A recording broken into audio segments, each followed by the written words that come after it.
예, 저 서울금천구의 이분입니다. 일단 우리 기획재정부 차관님께 좀 보려고 하는데요.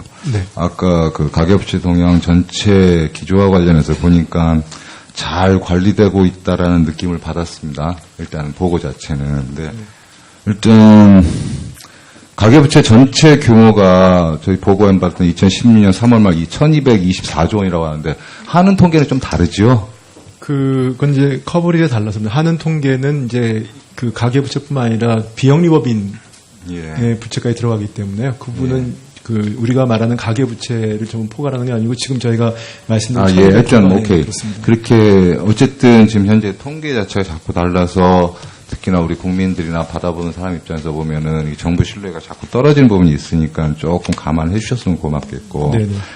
어쨌든 보고 내용에 보면은 역시 다들 걱정하는 그 은행권 주택담보대출이 자꾸 늘고 있는데 이와 관련해 가지고 이제 대책으로 했던 게 여신심사 가이드라인 시행해서 올해 초에 아마 이제 수도권에서 전국적으로 다 확대했고 이것 때문에 보고에서도 전년 대비 증가세가 둔화 추세다라고 보고를 하셨는데 보면 같은 월로 기준했을 때 2010에서 2014년도 평균 보면 한 2 내지 3조, 2조 좀 넘는 걸로 돼 있어요. 그러니까 작년에 아주 올 급등해서 이 여신심사 가이드라인 시행을 전국적으로 확대한 것 같은데 그러고 나서도 사실은 뭐 둔화되긴 둔화됐지만 크게 둔화된 느낌은 안 보입니다. 사실은 올해 최대 한 5.8조 정도 지금 7월 대비 얘기하면 그 정도 나오는데 실제로 보면 문제가 되는 주택담보대출과 관련해가지고 단순히 이러한 여신심사 가이드라인 시행으로 둔화됐다라는 수준에서 뭐 대책이 된 것처럼 관리가 되는 것처럼 보고한 건 좀 문제가 있지 않으신가?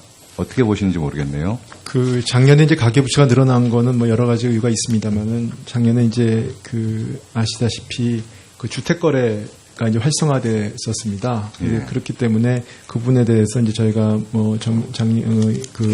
LTV DTI를 포함한 여러 가지 좀 제도 변화도 있었고, 그래서 그를 통해 가지고 주택 시장이 좀 활성화가 됐었고요. 그래서 그러다 보니까 그 관련된 그 거래들이 활성화된 것이 있습니다. 그래서 저희가 가진 통계로 보면 신규 주택담보대출의 80% 이상이 주택 구입이라든지 그 차입금 상환 등 주택금융 애로 해소와 주택 거래에 직접 사용이 됐었습니다. 그 사용에 대한 문제가 이미 사실은 2013년도 한은에서도 자기들 정책 토론을 하면서도 과도한 가계부채 자체가 원리금 상환 부담을 가중시키고 궁극적으로는 가처분 소득 감소시키고 결국은 경기나 소득이나 전반에서 악영향을 미친다고 사실은 한은에서도 이미 누차 지적한 바도 있고 아마 정부 정책이나 기재부 입장도 다르지 않은 걸로 알고 있습니다. 그러면서 끊임없이 경기 부양 얘기하시고 소득을 올리기 위해서 이러저러한 대책들 마련하시면서 같은 얘기를 해오셨는데 단순히 이렇게 방금 말씀하신 대로 뭐 주택구 입장에 잘 쓰여졌습니다라는 얘기로 현재 이렇게 과도하게 늘고 있는 가계부채 문제와 관련해서 이렇게 안이하게 대처하고 있다는 느낌을 지울 수가 없어요. 안이하게 문제의 심각성에 비춰본다면. 네네. 그래서 저는 그렇습니다. 이 가계부채 대책과 관련해가지고 좀 더 근본적인 문제가 좀 다시 감안되지 않겠냐라는 생각을 좀 하게 돼서 단순히 관리가 잘 되고 있습니다라는 이 보고 수준의 문제에 대해서 저희가 그냥 문제 제기만 좀 하겠습니다. 그래서 아마 기재부 차원에서도 전체 통으로 놓고 다시 한번 검토를 해보셔야 되지 않겠냐 생각이 좀 들고요.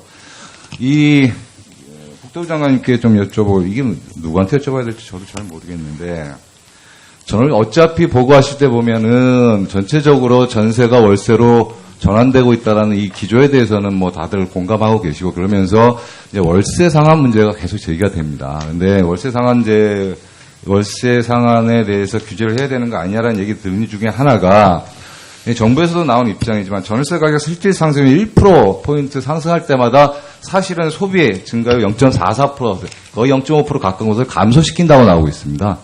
이 가처분 소득이 가장 큰 영향을 미친다는 거거든요. 그런 의미에서 보면 정부에서 좀 전향적으로 표준 임대료 문제라든지 전월세 상한제 문제에 있어서 전향적으로 검토해야 될 시점이 아닌가. 특히나 지금처럼 이렇게 경기가 안 좋고 소득이 늘지 않고 일자리 수요가 부족한 입장에서 본다면은 이러한 전월세 가격 부분에 대해서 이제 규제해야 될 시점이 아닌가라는 생각을 들고 있는데 장관님 좀 검토를 심각하게 한번 해보시지 않겠습니까? 어떻게 보시는지 모르겠네요.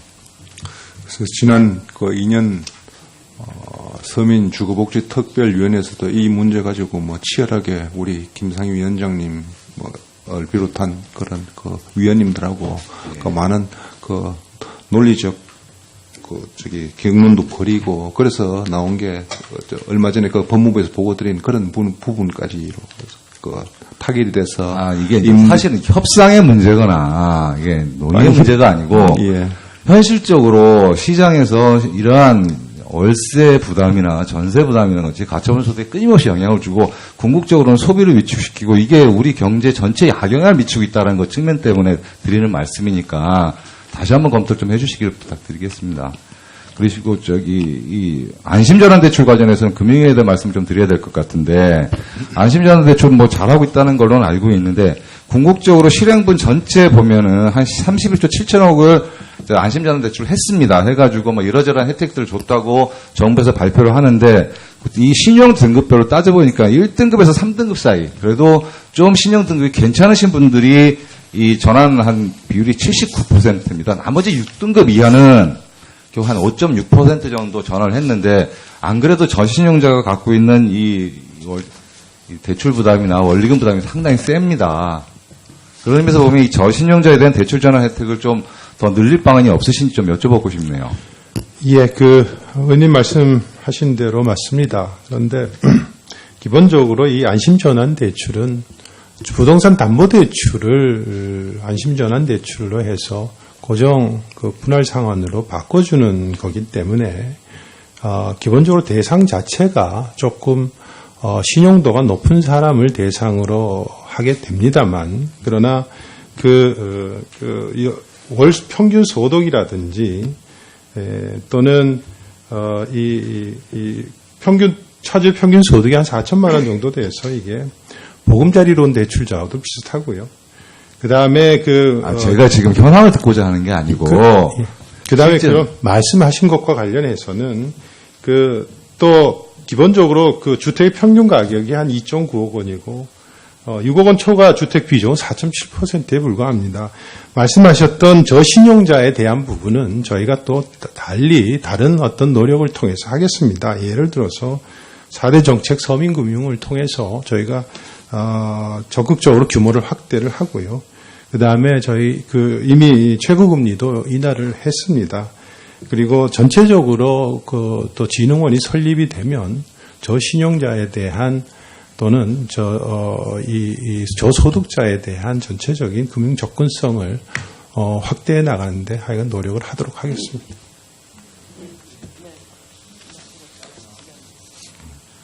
그래서 우리 금융에다 한 가지만 좀 더 여쭤보겠습니다. 지금 이게 추심 문제, 이게 특히나 이제 다중 채무자들이 워낙 많고 특히나 우리 청년들부터 시작해가지고 저신용자들 같은 경우는 악성채무에 시달린 분들도 많고 해서 저희 당에서도 여러 가지 이제 불법 추심을 근절하기 위한 여러 가지 대책들도 좀 만들고 오래된 채권들 같은 경우는 좀 소각 문제도 얘기도 하고 있고 문제제기를 하는데 약간 궁극적으로 해야 될 문제로 생각하고 그나마 이 채무자들을 좀 보호하기 위한 채무자들의 권리를 강화하기 위한 여러 가지 제도 중에 저희 국회에서 그래도 지난 2014년도에 채무자 대리인 제도라는 것을 법적으로 이제 만들어서 진행을 하고 있습니다. 그래서 언론에도 몇몇 보도도 되고 해가지고 사실은 거기에 대해서 혜택을 본 사실 채무자들 젊은 청년들도 많고요. 그러면서 이게 불법 추심이나 강제 추심이 들어올 경우에 너무 당황하거나 이러면서 자기 권리를 제대로 못 찾아먹는 경우들도 이제 이러한 채무자 대리인 제도를 통해 가지고 그나마 좀 나아지고는 있는데 문제는 채무자 대리인 제도를 활용하기 위한 대상이 너무 협소하다는 겁니다. 지금 현재 대법만 되는 걸로 개인적으로 조금 알고 있는데 그 외에 이제 대상 자체를 좀 확대해야 되는 시점이 되지 않았는가 다시 한번 검토를 해야 되는 시점이 아닌가. 그 당시만 하더라도 이 제도를 도입했을 때 채권자들 입장에서 사실은 채권자들이 경영상의 문제들을 얘기를 들으면서 사실은 채무자들의 방어권을 오히려 도입함에도 불구하고 많이 협소시킨 측면이 있습니다. 도입했을 때의 취지고 또 이게 여야간 협상하는 문제도 있고 채권자의 문제도 있어서 그런데 이제 지금 시점에서 한번 좀 검토하셔서 이제 평가해야 될 시점이 된 것 같거든요.